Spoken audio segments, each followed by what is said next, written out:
આજે ડીએમમાં એક ક્વેશ્ચન આવ્યો છે એની વાત કરું. મને પૂછ્યું છે કે મારા લગ્ન થયા ત્યારે મારા સાસુ સાથે મારા ઘણા ટોક્સિક સંબંધ હતા.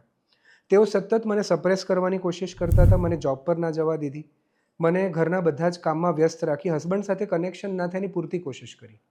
હસબન્ડ સારું કમાતા થયા, છેવટે એમણે ઘર જુદું કર્યું, મારા સાસુથી મને રાહત આપી, મને જોબ જોઈન કરાવી અને મારી સેલ્ફ એસ્ટીમ પાછી પ્રસ્થાપિત કરી.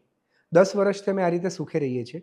પણ 2 મહિના પહેલાં મને મારા સાસુનો મેસેજ આવ્યો કે એમને એક ગંભીર હાર્ટની કન્ડિશન છે અને આ કન્ડિશનમાં એ ઈચ્છે છે કે એ પોતાના બધા જ પ્રોબ્લેમ્સ બીજા સાથે તેને સોલ્વ કરવા માંગે છે અને મારી સાથે પ્રેમથી રહેવા માંગે છે.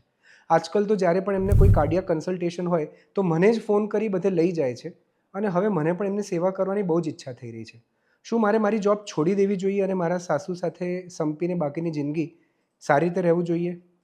આમાં શું છે કે ઘણી બધી વાર આપણે જ્યારે કોઈક પ્રકારના ઇમોશનલ ટ્રોમા, ડોમેસ્ટિક વાયોલન્સ કે આવી પરિસ્થિતિ જેમાં મેન્ટલી બહુ જ સપ્રેસ થઈને રહેલા હોઈએ ત્યારે આપણે મેન્ટલી ઘણા વીક અને નોન રેઝિલિયન્ટ ફીલ કરીએ. આ પરિસ્થિતિમાં ટ્રોમા આપનાર વ્યક્તિ આપણા માટે એટલો વિકરાળ રાક્ષસ બની જતો હોય છે કે એનાથી ગમે એમ કરીને છુટકારો મેળવવા માટે આપણે કંઈક પણ કરી છૂટવા માટે તૈયાર હોઈશું. Over a period of time જ્યારે તમે એનાથી સ્પેસ કે ડિસ્ટન્સ લીધો અને તમે પોતાની જાતને ઇમોશનલી, મેન્ટલી, સોશિયલી ડેવલપ કરી શક્યા ત્યારે તમારી એક સેન્સ ઓફ સેલ્ફ બને છે.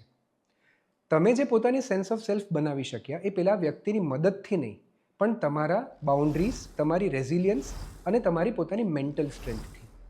ઘણી બધી વાર ટ્રોમા આપનાર વ્યક્તિ એક સારો વ્યક્તિ બનીને પાછો આવે તો આપણને એવી ઈચ્છા થાય છે કે બધા ગિલા શિકવા ભૂલી જઈએ અને જ્યાં હતા ત્યાં જિંદગી પાછી લઈ જઈએ. સાયકોલોજીની ભાષામાં આને કોગ્નિટિવ ડિઝોનેન્સ કહેવાય છે. પોતાની સાથે થયેલો ટ્રોમા વ્યક્તિ ભૂલી અને ટ્રોમેટિક વ્યક્તિ સાથે રિકનેક્ટ કરવાની કોશિશ કરે. એના માટે એણે પોતાની બનાવેલી નવી બાઉન્ડ્રીઝ, પોતાની સ્પેસ, પોતાની પર્સનાલિટી બધાને ડિઝોલ્વ કરવું પડે. કારણ કે જ્યારે અબ્યુઝ કરનાર વ્યક્તિની તમે સેવા કરવા માંડો છો, પ્રેમ કરવા માંડો છો, ત્યારે તમારું સબકોન્શિયસ માઇન્ડ એક કોન્ફ્લિક્ટમાં જઈ શકે છે કે આ વ્યક્તિથી દૂર થવા માટે જે જિંદગીનો અડધો સમય વિતાવ્યો, શું એ જ વ્યક્તિ માટે તમારે બીજી બધું જ વસ્તુ મૂકી અને એની સેવામાં આગળ વધવું જોઈએ? જુઓ, આના 2 પાસા છે. તમારે આને ટ્રુથ્સમાં લેતા શીખવું પડશે. એક ટ્રુથ એ છે કે એમણે તમારો પર ટ્રોમા કર્યો, એમના સ્વભાવના, ઇમોશન્સના, મેન્ટલ હેલ્થના ઇશ્યુઝ રહેલા હશે જેના કારણે એમને ન કરવાનું વર્તન તમારી સાથે કર્યું.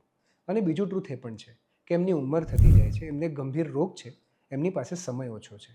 પણ તમારી જોબ અને નવી આઈડેન્ટિટીને તમે ડિઝોલ્વ ન કરી શકો. તમારી જોબ અને તમારી આ લાઈફસ્ટાઈલને મેનેજ કરતાં તમારી પાસે જેટલો પણ બને એટલો સમય વધે એની અંદર તમારે એમને ક્વોલિટી ટાઈમ આપતા શીખવું પડશે. આ બધા જ સાથે પોતાની જાતને જાળવી રાખીને. કારણ કે જ્યારે કાલે જતા રહેશે અને તમે કન્ફ્યુઝનમાં જશો કે જ્યારે મોટાભાગની જિંદગી એમના કારણે અબ્યુઝને ટ્રોમામાં ગઈ હતી તો પાછલા વર્ષ 2 વર્ષ મેં એમના માટે કેમ બદલી નાખ્યા, એનો જવાબ આપનાર કોઈ નહીં હોય.